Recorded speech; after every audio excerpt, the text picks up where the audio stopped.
this is something that people have a hard time with. People have a hard time with this because we don't want to be accountable to somebody, because we don't want to be under the judgment of sin. People have a hard time with this. But on the other side, there's a hard time not going into that spiritual side of things because of the questions that arise in the natural man. Like, what about death?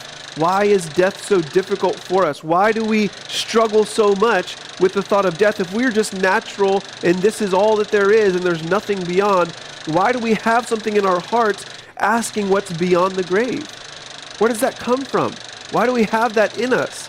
Why do we have this struggle with good and evil? If we're just natural man, why do we have a struggle with good and evil? Why do we desire for good to defeat evil?